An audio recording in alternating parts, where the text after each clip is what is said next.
All right. I didn't. Oh, that's so funny. I was like, for some reason, I was expecting the voice to say like now streaming on Facebook, but it's never done that. It never says that. Now But streaming on Facebook. but we are now live. That is true, and that is what the voice said. So we're ready. Welcome everybody. This is Talk Openly, kind of a fun show where Daniel and I talk a little bit about our lives and where the Dharma is slowly doing its work of seeping into us. And yeah, it's just a space, I don't know, where I have a lot of fun. So I hope that you all audience members are having fun too. But hi, Daniel. How are Hi, you? Jack. It's always rewarding to be on the line with you.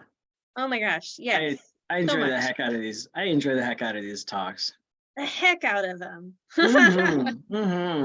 Things are good. I'm all right. I coming sort of right on the heels of the celebration Sagadawa that we had over the weekend. Yes. And I got to tell you, it's kind of interesting. Did you do the Mahayana vows? I did. Yes. Oh, okay. I'm curious to hear about your experience with that. So I thought it was kind of interesting. On the one hand, I had I was so drop dead tired, like after the celebrations, everything was over. Like, and I know, I'd woken up, I woke up early in the morning to take the vows and all that, but I don't think that was it. I think there was like some other kind of like tiredness that was going on like afterward. I think it was just like a lot. I'm not really sure. It kind of reminded me of like doing Kundalini yoga or something like that, where there's like energy work going on and like you just feel drained, or like a good massage. It's like an experience too, right? Yeah. It's like a full on where you've got to be like engaged, where it's this kind of time capsule of practice. And so it's intense.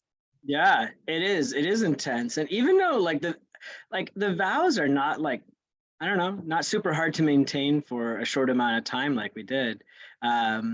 But I thought they were sort of illuminating on a number of different levels. One of which was, so there's a vow to sort of fast for a small amount of time, like from like noon until sunrise the next day. Not too big of a fast, but just long enough to sort of let me see how much I like kind of reach for food, Oh, me too.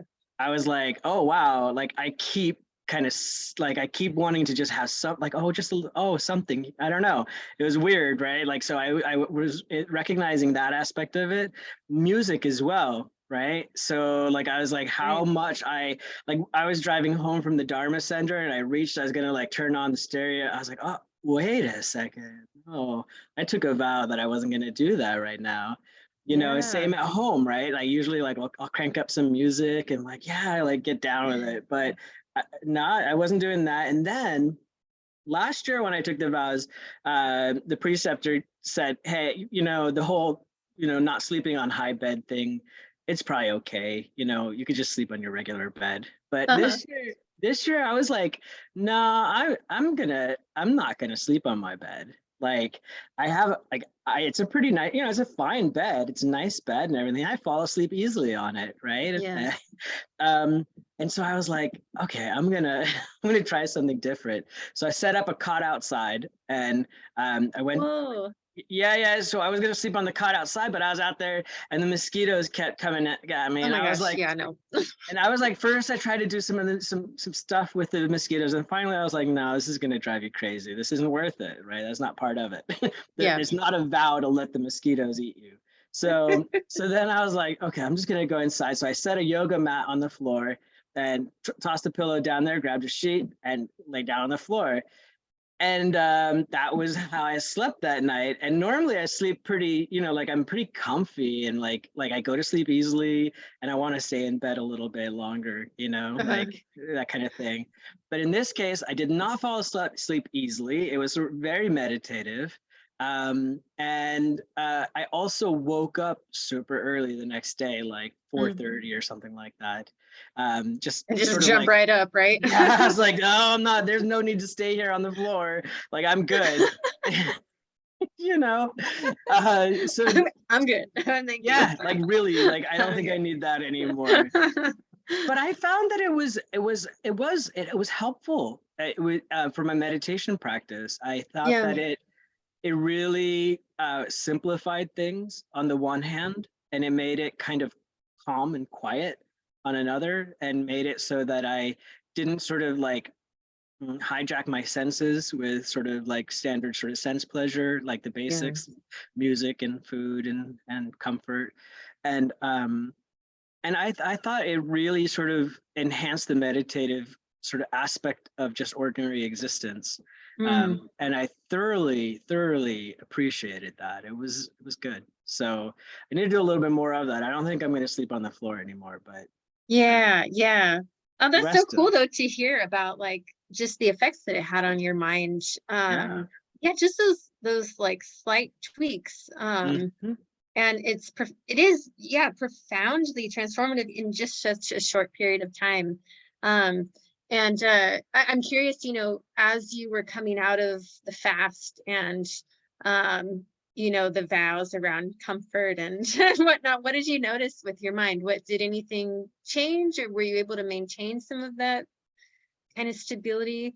Well, I didn't have the motivation to maintain it. It was interesting because I woke up so early. I ended up going over to the temple and meditating there, and it was really Nice. beautiful, very quiet. There's nobody there at 4 o'clock, 4:30 in the morning or whatever. Yeah. And so, like, it was a really nice sit.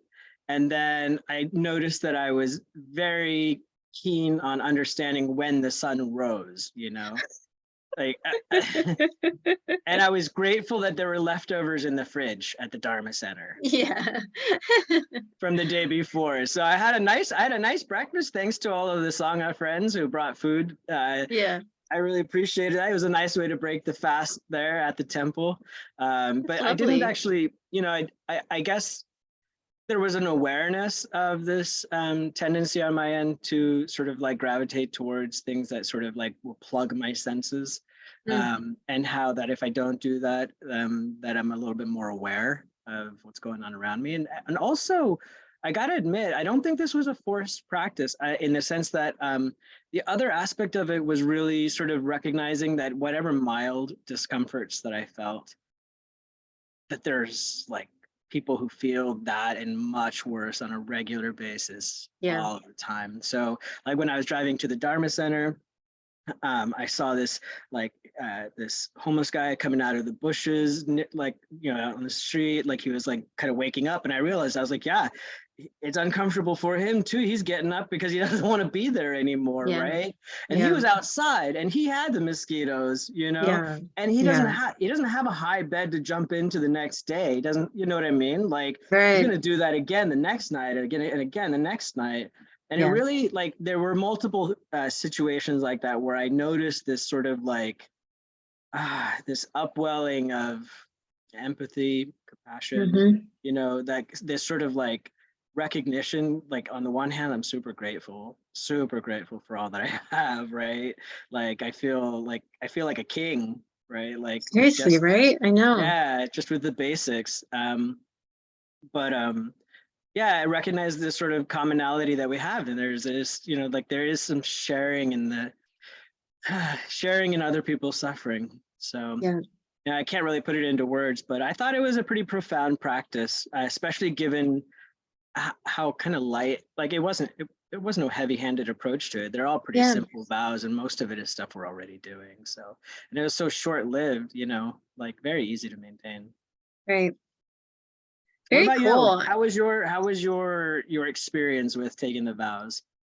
Yeah. So on Sunday, I had to work on Sunday. And so I woke up for the practice in the morning with Kinshin Rinpoche and took the vows. And then I had to go to work. And it was interesting though, because I noticed also in my mind, um, just a shift in my intention and perspective for the day of, less about like, what can I get to make, what can I get to make my day easier, and like, for me to feel better, for me to feel more comfortable, and rather like, what am I actually doing, what am I here for, and so I actually think it was pretty cool to do it on a work day, and I'd like to try it again. And something like a very specific example was that usually, near the end of the day, I'm watching, there's like a live ferry cam where you can see where the ferries are at in case they're late or something. And so usually I'll, every like 30 minutes or so, I'll check it just to see like, is it falling behind, or is it going to be on time, and it's because I'm thinking like, okay, I need to get home so that I can start making dinner, or like so I can eat. And I didn't have that. So it was like, oh, I can just like be here at Oh, work, just like really focus on my people, and what they need. Rather than this, what ends up being like a very self-oriented oh, I like use of that. my time. And it's not like I'm checking it every minute or something, but Yeah. I just noticed that it was like, oh, I don't, I really don't need to do that, every Sunday. Like it's kind of a pain in the ass, and like a little and stressful, right? Because I'm like, Yeah. oh, is it going to be late, or do I have to like run down there to catch like the one that's, coming in? And so that was just really nice. It was like, oh yeah, I like Mm. the thing that I'm wanting to get home for, food. Yeah. I'm not going to be doing tonight. So Right. Right. it's Yeah. And super so like interesting. it's interesting how by simplifying things like that, and just by altering some of our ordinary behavior, we can sort of open up to completely different ways of different perspective, different ways of thinking about things. I Yeah, love that, right? Like just that, like how much I bet it probably was kind of calming, right? Like, it well, was. I can sort of Absolutely. imagine like initially, at least in my experience with fasting, I can kind of imagine initially being like, oh gosh, I'm not going to eat. Oh, right. I'm not going to eat. Oh, am I going to be hungry? Am I going to, and then sort of chilling, being like, okay, Yeah. okay, I know it's good, whatever. I'm not going to eat and I'm going to be okay. And then secondly, being sort of like, wow, I'm, I'm not going to have to do any of that stuff. It I frees me. know. I'm open to doing other things, whether It's staying at amazing. Yeah. work or walking around the ferry building or whatever. Yeah. No, it's great. And also just recognizing how much time I devote to, preparation, eating, and cleaning with food. It's literally like dinner, the whole dinner Yeah. orchestration is like Right. sometimes like a couple hours, but usually like an hour, right? Yeah. Um, and that's a good chunk of time of the evening. And so it was cool because, I got home from work, and the first thing I did was, go up and do a meditation. Right. and and really my mind was very clear. I did a guided meditation on a lam topic, and it was a good like 40-minute long one. And usually for those, I'm kind of like, I'm a little bit itchy, like around Yeah. like half Yeah. point, I'm like, Right. okay, checking the time, like, okay, we're good, okay, 18 minutes, all right, cool.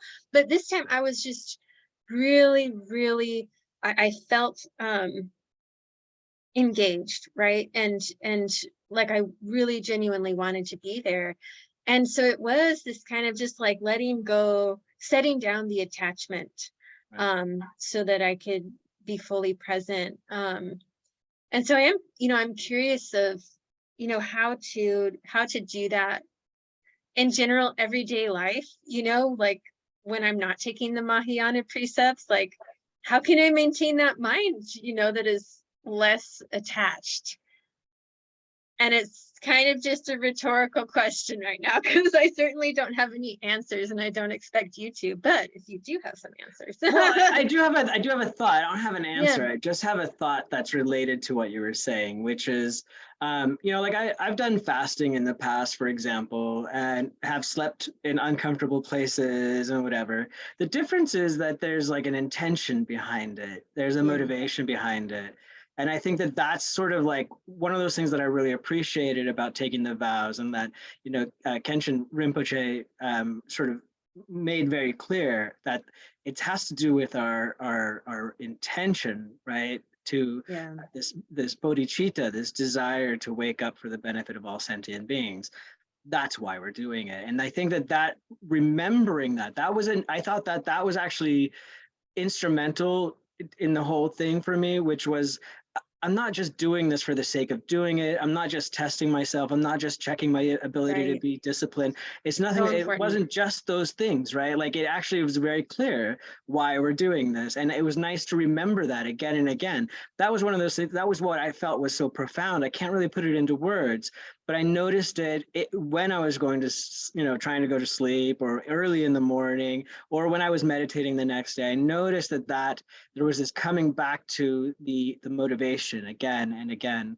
And so I think that maybe there's something to that as an answer, right? That checking our motivation, and you mentioned it too, right? That was an important part of it. So maybe it has something to do with checking our motivation on a regular basis. That's a great thought. And that definitely resonates with me, and what I noticed as well. And that shift in perspective. And I love that you brought up how, sometimes we do those types of things like, fasting or sleeping outside, or, just kind of going to certain extremes, to test ourselves or to see how disciplined we are. And that, that it's not about that. We're not trying to test ourselves. It's not some kind of like minor cruelty, which is, I think, how I used to do these things. And Oh God, right.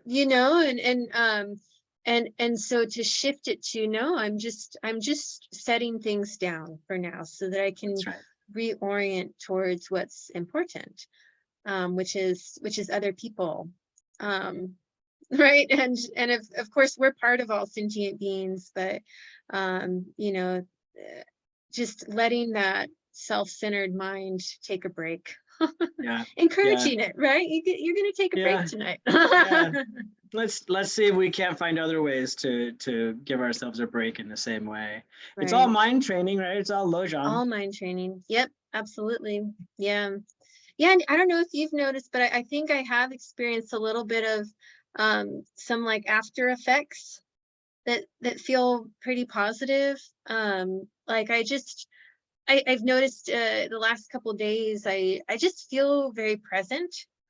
Like, even doing the kind of mundane aspects of my job, like, driving across Seattle to get, to get someone to go look at an apartment. Sometimes, the drive is just like, I'm driving. It's kind of magnificent, in its own special way. And because usually I spend that time thinking about, okay, what are we going to be doing? Like, who do we need to call? Like all the things, really being in kind of like go mode.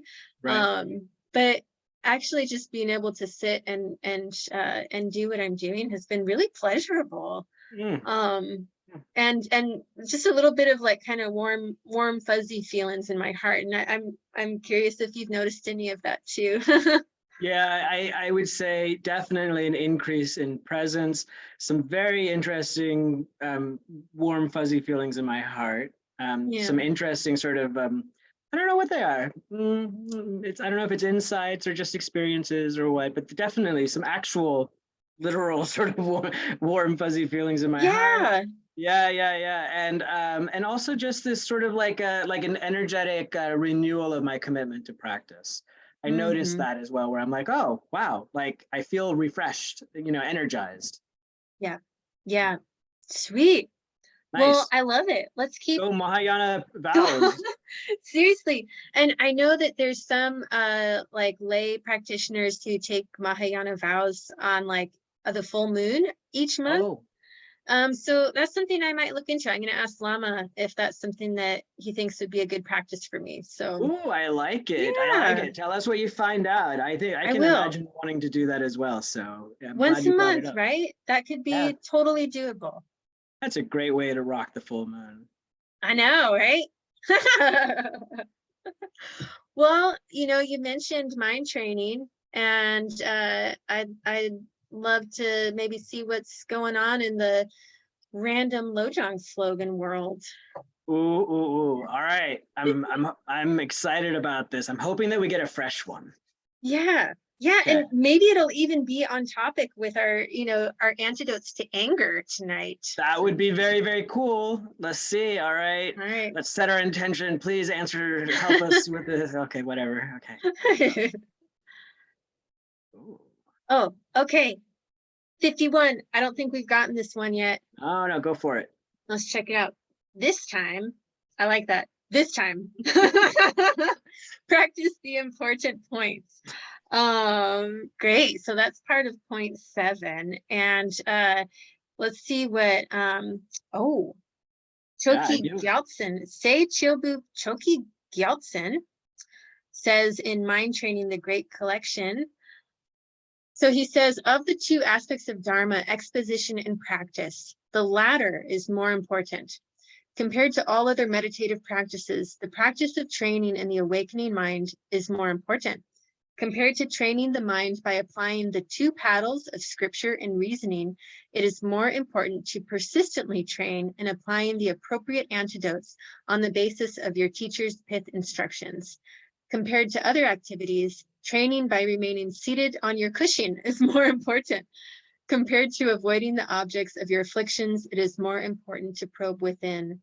It is critical for you to train in these points. Brilliant. I think it absolutely does have to do with tonight, right? It really does. Applying the appropriate antidotes. Right. And probing within. Yeah. So rather than this kind of externalizing out what things are going wrong in the world, we turn our minds inward. Yeah. And train. Right. And bringing this stuff to the cushion. In other words, bringing it into our meditation is an important part of the practice as well. So those are the important points. Huh? Yeah. I wonder what do you think it means this time?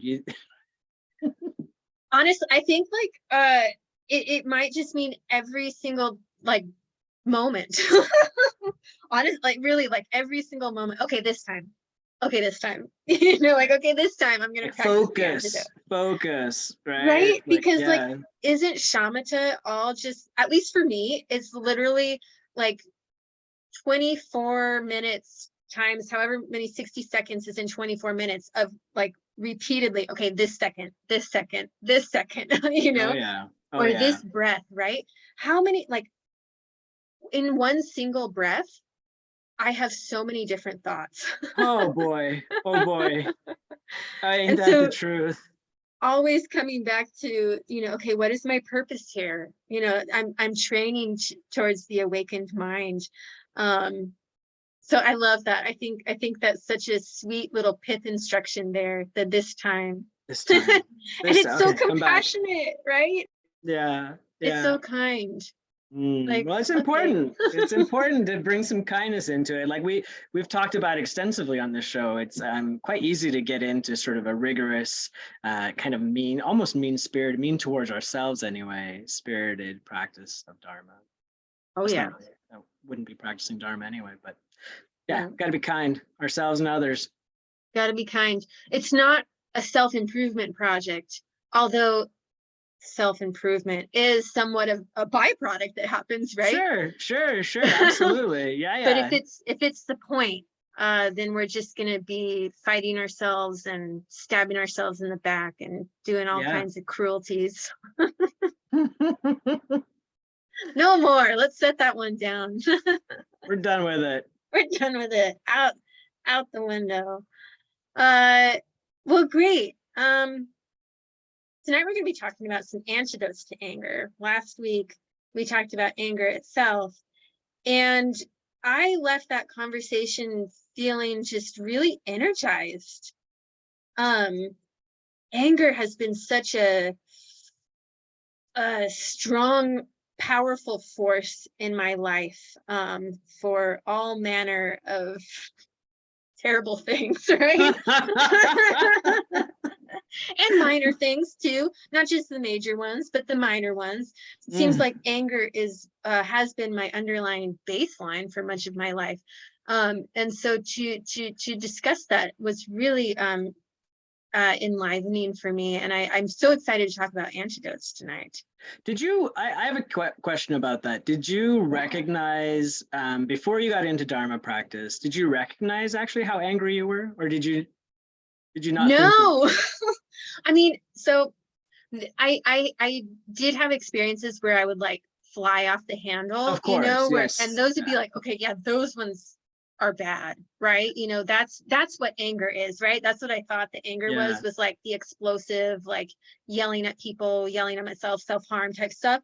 But I didn't recognize how just like my very everyday continual experiences are types of anger. Yeah. Just the littlest annoyances, Oh yeah. feeling Oh. inconvenienced all the damn time, right? Yep. Yep. Exactly. That's actually where I see it most notably nowadays. I don't see a lot of like explosive rage anymore in myself, but man, do I see a lot of sort of like what are they called? Microaggression? Like You, there's just well, like microaggressions are specific towards like marginalized okay, so not identities. that Yes, then. so Not not that, that. but Not that, but like little, there's a little form of little aggressions. little aggressions, like the anger shows up and it's not like I'm not like flying off like I'm not getting totally like pissed off, but I just notice in my mind, right? Like this little like, like Exactly. It's like a little chihuahua that's very, very it upset. is. Don't get too close, it'll bite, Yeah. snap at you. I Yeah. feel that way so often, and then I feel silly because it's like, oh yeah, I am just like a little chihuahua right now. Do I I'm want to glad be that a little chihuahua? I'm glad you brought that up. I think one of the things that has been most surprising in sort of exploring anger is recognizing how there's actually a great deal of humor there. Yes. It's weird, right? Like I was talking about it with some friends not too long ago, and they were like, "What? Why would you like? How is like humor? How's that? And how could you possibly find humor in your own anger like that?" But it Yeah. truly is. It's this like once you get down to it, you're like, "Oh, there's just this silly little like chihuahua down there." Yep. Totally neurotic, doesn't Oh my understand gosh. anything. Oh, like it's Yeah. getting angry. Like it's like it's like some of these crazy little dogs, like they'll bark at like phantom things, right? Like just there's nothing there. There's not even a squirrel. There's nothing, and they're just going crazy. It's Yep. like that kind of thing. That's how I am. My little chihuahua gets totally pissed off at all kinds of things, Yeah. Yeah. which Mine is gets funny. really confused. Yeah, Yeah. I yeah. get angry when I'm confused.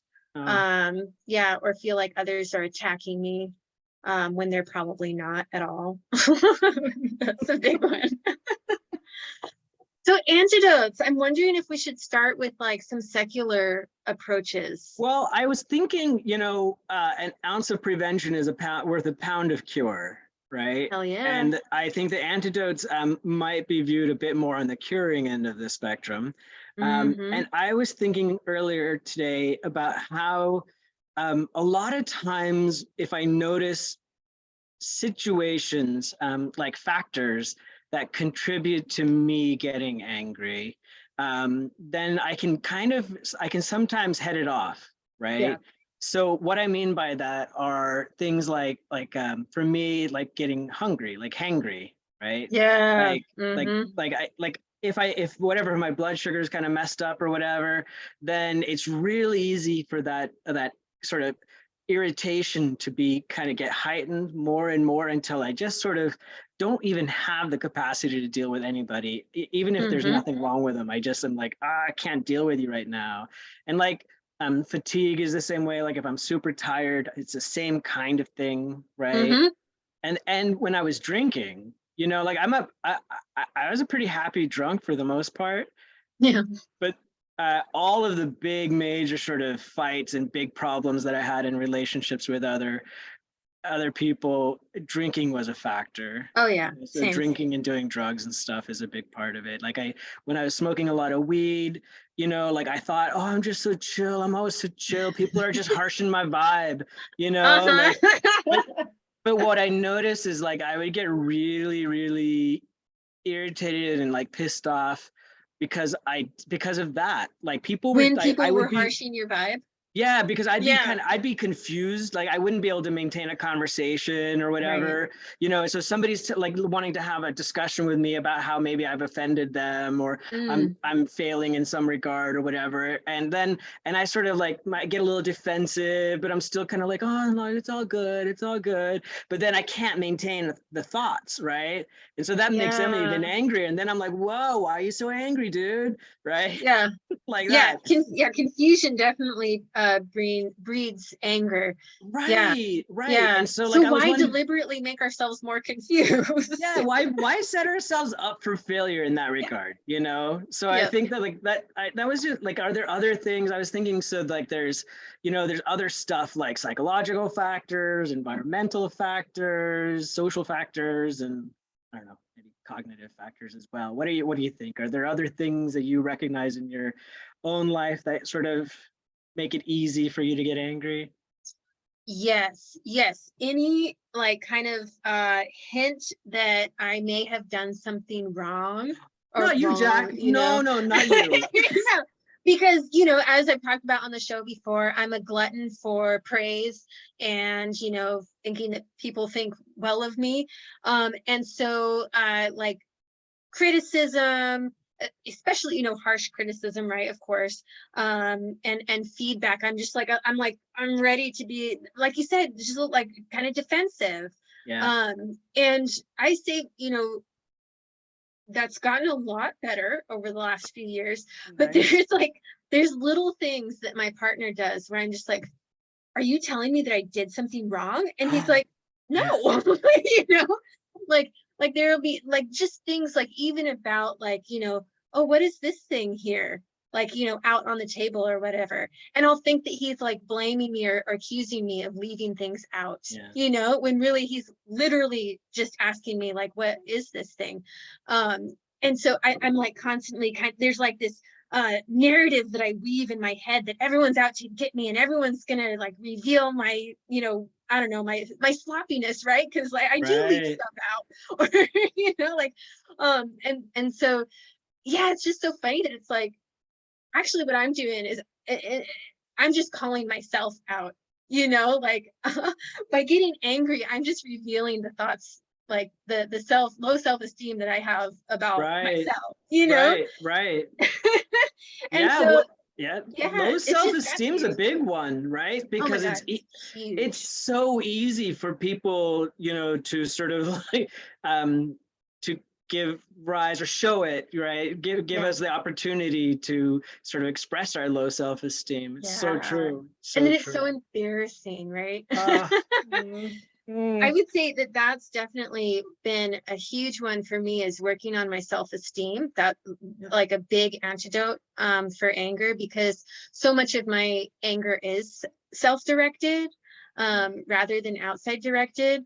And so especially, as I've been like working on Dharma stuff and training more and whatnot, I just noticed like that settling down a little bit of that ego that's trying so hard to get positive feedback all the time from people. It's still there. Oh my gosh, like that part of me is still very strong, but it just helps me not take things so personally, like, oh Right. my gosh, why would I take everything personally? Uh, Every at people's facial expressions, right? Like anything. yeah. I've been able to turn towards like, oh, they're trying to like get at me in some way, Isn't it amazing how it's all about you? It's exactly, exactly. And anger really is Yeah. all about you. It's all about you. Oh, yeah. So I think I don't know. I think that like this is where the sort of part of the prevention is the mindfulness about like our situation, like how Yeah. are we okay, right? And also doing things to support ourselves, like you're talking about, like really kind of working on it. Like it could be all kinds of things related to either our psychological issues, like low self-esteem, dealing with making sure that you have a good diet, good Right. sleep, that you're hydrated. Man, if I drink a bunch of coffee and I don't drink water, I am one irritable son of a Oh my gun, you God. know? Me too. Oh man, I like, oh, I get feisty, you know? I don't even like I don't like anything about that feeling. And if I just have Yeah. like a couple of big glasses of water, I'll notice that a lot of that just like goes, oh, okay, It it's really does. Yeah, it really does. It's amazing. There's, yeah, so many body-based things, simple things yeah, that we can do. And yeah, I mean, I would say that like when I first started looking into mindfulness and whatnot, those were some of the practices that I started to learn, you know, some of those like coping skill antidotes, like, yeah, okay, I'm just gonna like check in with my body right now. that's right. What's happening in my body, and just starting to learn like the sensations that I was feeling and how they were connected with different emotions. Like that has been fascinating to examine. And so, and that also plays a role in prevention, right? Getting to know our bodies, being aware of what's happening in our bodies when those kinds of, maybe a trigger happens, an anger trigger, because it's very clear to me, like my, like I feel like this kind of intensity in my chest. I'll feel like almost like the blood, like I feel the blood, right? Yeah. Like moving and like rushing, you know, to my face. And yeah, there's this very clear, like just intensity within my body, Oh, um, and a heat. So I think yes. like just recognizing that, like if I can know, like, okay, what are the almost like the precursors of that Yeah. feeling, then I can take a moment, that pause, you know, like, okay, what's happening here? You know, like, what do I need to do? Um, I'm glad that you described that intensity. You know, I think that that's mhm, something that I can relate to as well. And I remember seeing it on my dad. You know, both of our yeah, fathers. I think if I remember, I have a predisposition towards anger. And I yeah, remember my dad would just be shaking. He would say, he literally. I remember he would say, "I'm so mad I can't even see straight." You yeah, know, so it's like it's definitely like a it's true. physiological reaction. It's true. It literally, it's so like like everything's all Yeah. messed up. But you know, you reminded me. I saw this great article by Pema Chodron in Mm, Shambhala Sun. It's from quite a long time ago, but I pulled a couple of quotes out, and you just reminded me of one of them. I'm going to read it. Okay. yeah. Pema Chodron says, I'm thinking here that aggression is synonymous with pain. When we're feeling, this is to your point, when we're feeling aggressive, there's an enormous pregnant quality that pulls us in the direction of wanting to get some resolution. It hurts so much to feel the aggression that we want it to be resolved. Mm, Yeah. mm-hmm. And then this, right on the heels of that, another quote from Pema Chodron in the same article. And this is related to the antidotes, which we're getting to. Developing patience and fearlessness means learning to sit still with the edginess of the energy. It's like sitting on a wild horse or on a wild tiger that could eat you up, Mm-hmm. Yeah. right? Yeah, that Yeah, edginess. that edginess. Oh, Yeah. it's so powerful. It's just Yeah. like, like, okay, great. Are we going to let the tiger eat us? Or are we going to ride it into battle? Right. Yeah. No, I love that. And that idea that it's so painful, you Oh, know, that, and I think you know, you were saying last time about how anger itself, the emotion itself is neutral, right? It's just an emotion. Yet when we let it become so overwhelming, when we don't have a realistic view of that anger, it is totally consuming. It becomes so painful. But if, like Pema Chodron's saying here, we can allow ourselves to experience it without that reaction, then we can, yeah, it can become something that we can really ride. We can ride it out.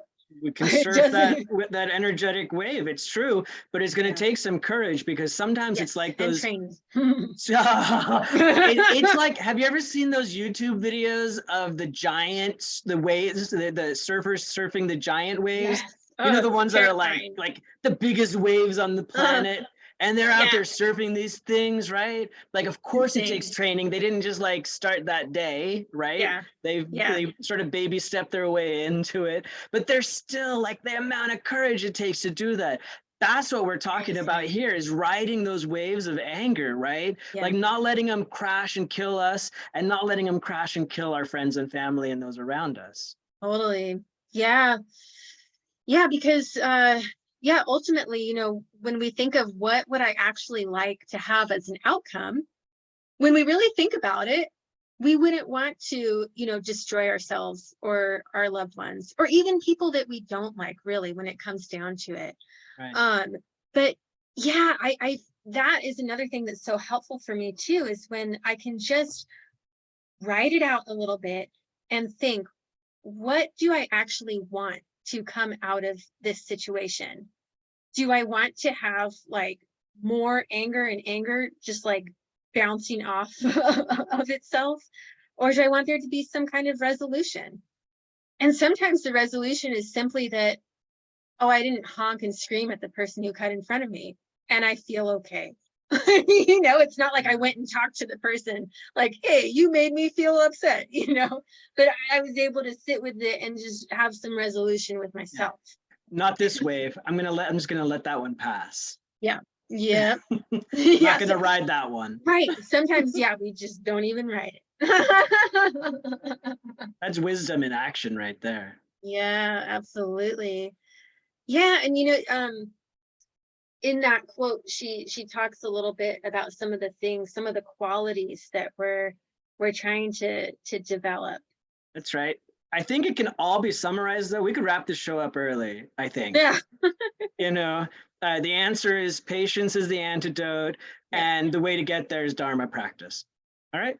That's it. Yep. That's the show We're for done. tonight. We don't need to talk anymore. No, maybe we should break it down just a little bit. Yeah, yes. Right. Well, and there's so many excellent qualities, right, that we're training in within our Dharma practice that is, they're just such clear antidotes for anger. And really, one of the starting points, and one of the prayers that we say every morning with the Sunday event, is the four immeasurables. Mhm. And the four immeasurables are the one that start, may all sentient beings have happiness and its causes. And what that prayer is breaking down is these four qualities that a Buddha has perfected. And so love, compassion, empathetic joy, and equanimity. And I think there's such amazing practices within Tibetan Buddhism. This is one thing that I so deeply appreciate about this this spiritual path, is that they actually provide us with tools, with meditations that help us develop these qualities. Right. And so one that I really, really love that can help us develop that love, that wish for all sentient beings to have happiness and its causes, not the happiness of this life, right? Like we don't want to, I don't know, we don't want to give the me, of 10 years ago all the alcohol that I wanted, right? Like that's not happiness. We want people to have real happiness. And one of those to develop love is, and we've talked about this one before, but is really meditating on the fact that, all sentient beings have been our mothers and our children. Yeah. In past lives and future lives. And when I really sit with this, man, it's anger just does not arise. And it's even a game changer. It's a game changer. It's that feeling of just like, oh, I love, and it's funny. I can even be like, mad at someone for cutting me off, and I'll just really try and bring it in, because I feel that tinge of like damn it, but I'll just say, oh, like, oh, they're really rushed, like, or oh, they didn't even notice me. I know Right. that feeling, oh, my little loved one, and Yeah. it'll feel like it's just kind of like, oh yeah, they do that, you know. Also, I mean, so they've all been our mothers and they've all been our children to, like that's a good way to think about it. Another thing like that comes up for me sort of quite instantly is this exchanging self with other. Yeah. So like what I noticed, I had this happen just today. Some guy almost ran over me on a bike, right? And Ouch. yeah, no big deal, right? Like everything's fine, but like I noticed that flash of anger, right, just right away, and oh, I instantly was like something, and then I just like very quickly I noticed that my mind was like, that has been you countless Oh my times. gosh. You Yeah. have been that dude like a gazillion times. How Yeah. often on a daily basis you're the guy who did something he shouldn't have done, and Yeah. it made things difficult or scared somebody else, and that like, and I thought it was totally fine, and I was Right. You innocent, can justify it. I Yeah. can totally justify it for myself. And so then I noticed that when I do that, then it kind of just it just takes everything Yeah. right out of it, right? Right. That then, like exactly what you said, man, like if that's hard for me to, like, I can imagine them at least as like my mom right there, Yeah. they cared for me. Right. And that's that practice of exchanging self with others, being able to see ourselves in another person's position or actions, the things That's that they're right. doing, and saying, like you said, I've done this a million times within this life, Within this and we day, within this we live, day. you're right, and we live countless lives and days. Yeah. And so like, okay, I can let it go. Yeah. This time I can Time. let it go. Yeah. This time I can let it go. I can focus Maybe on the not important tomorrow. stuff. Right. But this time I can definitely let it go. But I love that that. that practice of exchanging self for other, I have to admit, like um the this I I'm just gonna like just preach a little bit about Preach.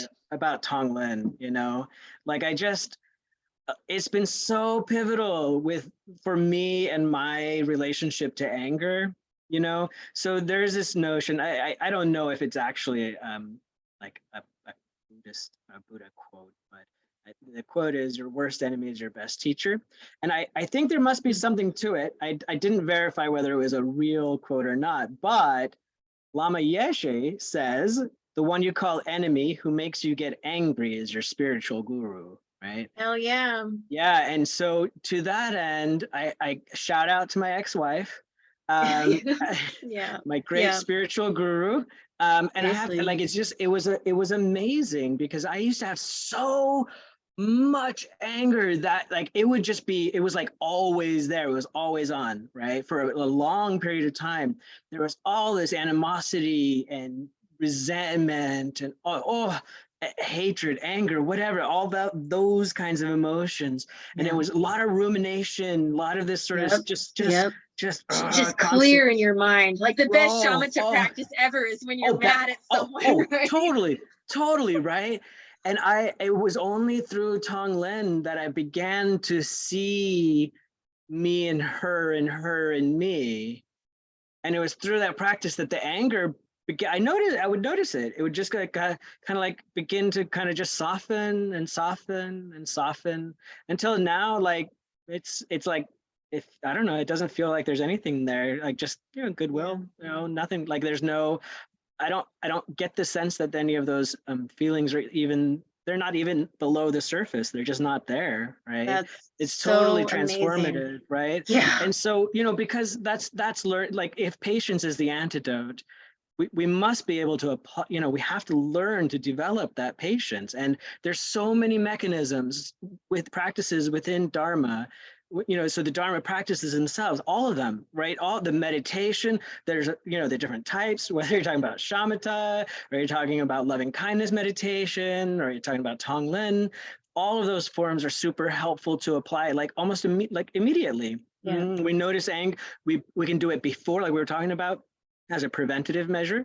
And then we can do it as anger is arising, and then even after anger has arisen. We can Right. always bring it to the cushion, like what the For Lojong sure. slogan was saying, right? Yep. Like if we do that, we're going to begin to see some aspects of anger. We're going to see the reality of it, right? Right. Not only is it neutral, but it's empty and it's Right. impermanent. Yeah, it's actually, and it's kind of fun in a way to like Right. break it down, because it's this thing that feels in the moment so like clear, you know, it's just like, this Yeah. is it, this is the thing, this is like, this has really got my goat, you know, and it's just like you can point a finger at it, and yet when you take it to the cushion, it's like, let's just look at some of these causes and conditions that led to this, and really Yeah. break it down. There's not actually a solid thing here that messed me up, and in fact, it's, you know, the way that I held on to it as a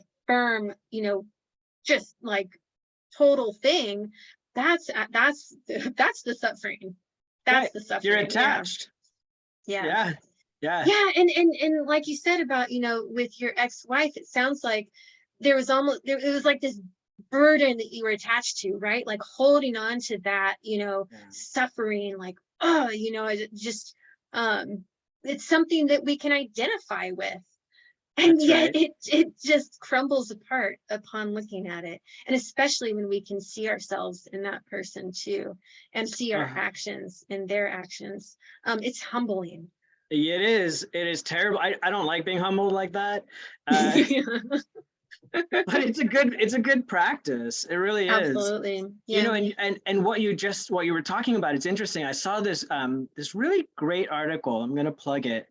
It's on the lionsroar.com website. It's from a few years ago by somebody named Norman Fisher. And what they were talking about was the application of the Lojong slogans to Nice. dealing with anger, right? So obviously a lot of them have, are helpful, but he pointed to five different slogans in particular, and I won't go through Mm. them all. But what you were just talking about is related to the slogan that it says, "Don't figure others out," right? And base Ooh. right, and that has to do with what that's talking about is like solidifying the anger. So like Mm. knowing, like the way that I was doing with my ex, I know, oh, Yeah. she's like this, I'm like this, and she's like that, and I hate her, Yep. and she hates me, and then this is why, and she's this way because of, figuring it out. All that rumination was me trying to figure others out, and that gives Mm-hmm. a lot of solidity to self and to other and to the anger itself. I talk about making things, what's it called when you do that, reifying, right? I Mm. talk about Mm-hmm. reifying things like that. It was incredible because it was so solid, and Yep. yet it's not, right? And Yep. if we can just back off a little bit, and we can sort of like loosen up, just loosen up a little bit, and the other, so I'm going to say one of the other slogans that I Yeah. love that was related to this is, don't be so predictable. I love that one. Right? Yeah. Don't be so predictable. Like you open up. Like you've been your whole life been giving in to anger. Yeah. You've been playing this out. You know how this thing is gonna go. If you were Yeah. able to just pause for a second, right? And just look at it and examine it, like as Thich Nhat Hanh says, if you just sort of like play the tape forward. Imagine he said Mm-hmm. his advice is, you know, notice are so familiar with this, visualize what's going to happen, play it Right. forward in your mind. You know how this is all going to go, right? And so if that's the case, like maybe don't like give an Yeah. alternate course of action the chance, right? Don't be so Right. predictable. Right. Like open up, And right? how surprising that is for everyone involved when we are able to be like not unpredictable, but to not be so predictable, right? That's right. That's And to, right. yeah, because there's this, you know, the practice of the emptiness of the spheres, or the three spheres, where it's like, you know, I'm empty, the other person is empty, the action is empty, or whatever it might be, a gift that we're giving. And that's just such, I feel like such a crucial point, that it's like, we get into these cycles of that reification, especially, I'm thinking of with loved ones, and so these patterns of engaging with people, or maybe not even loved ones, but we see someone who we're like, oh, I know who that guy is, he's wearing a Trump hat, or they see me and they see that I'm wearing like a they them badge, and they're like, oh, I know that person, Oh, I know them. so but if we can just break that down and say, like, no, we're not going to be in our predictable, kind of little boxes, and predictably angry at one another, then it's such like our engagement is so much more interesting. And I'm thinking about, my dad, when he gets very upset about politics and he's kind of pushing my sister and my buttons. It's so great. My sister has just stopped engaging. She'll just pull out, like, he'll be talking and talking. She'll just pull out her phone and start like looking on her phone at things. She won't even start like try and have like a discussion with him because it doesn't work. And so I thought that was such a beautiful example of like not being so predictable, is that like, oh yeah, we can actually just stop. Yeah. And maybe down the road when we've trained a little bit more, we can have something helpful to say too. Yeah, we can be a bit more, maybe we can listen with a great amount of presence and not even necessarily respond, just listen. That stopping is such an important like first step, like we were talking about last week. Like it's really like the very, very first step is to just like don't act on it. Just that's like the first step. If nothing else, don't act on it, right? Like I used to, I would have, like, before I came to Dharma practice and knew anything about mantras, somebody taught me a tool. I think I've talked about it in the past about using something like a mantra, just to build a little bit of breathing room. And my sense is, is that even if it whatever type of mantra it was, I would think maybe like Om Mani Padme Hum would be a good one, right? But it could be anything, right? Like I'm not going to get angry right now. I'm not going to get angry. I don't know, right? Like, but like just something like that to just it just is a little wedge, right, between whatever it is that you think is causing your anger and your reaction to it. Just like if nothing else, just take a break and don't react. That's the best. Right? All the other stuff, the meditating and the Tonglen, and all of that stuff is like an important part of like uprooting that tree of anger, right? And transforming it. Yes, all that. But like at the very least, just try not acting. Yeah. And what's so great about that too is when we don't act, we're so much more likely to not end up feeling bad about things that we've done, feeling embarrassed, feeling ashamed. And how much that helps our self-esteem, we talked a little bit about self-esteem, and it's really important to have good self-esteem in our life and in our training too. We have to know that we can do it. And so if we can just pause, like, okay, let me consider. but I just a fair warning, right? So we've been talking a lot about aggression, but repression is the other side of that. That's not healthy don't repress. Either. No, don't repress. That's not the encouragement, right? No, it's not like, oh, just shove it down. Don't get angry. Not at all. You're angry. Recognize that's okay. Yeah. It's okay. Recognize. Investigate. Investigate your own mind. Laugh at yourself. For God's sakes, that's like a really crucial practice, isn't it? Being able to laugh at ourselves. Maybe investigate your anger when it's arising, and see, does your anger look like a chihuahua? How does your anger show up? I want to know what people's anger looks like. Oh man, well, Daniel, this has been super helpful and fun, and I really appreciate this. I'm my heart is warmed. Mine too. We'll keep the warm, fuzzy feelings going in our heart space, and I'm sure we'll have something equally interesting to talk about next week when we get together. And I'm so excited for it. And everybody who's listening, take care of yourselves. We greatly appreciate you, and see you next week. Take care. Ta-ta.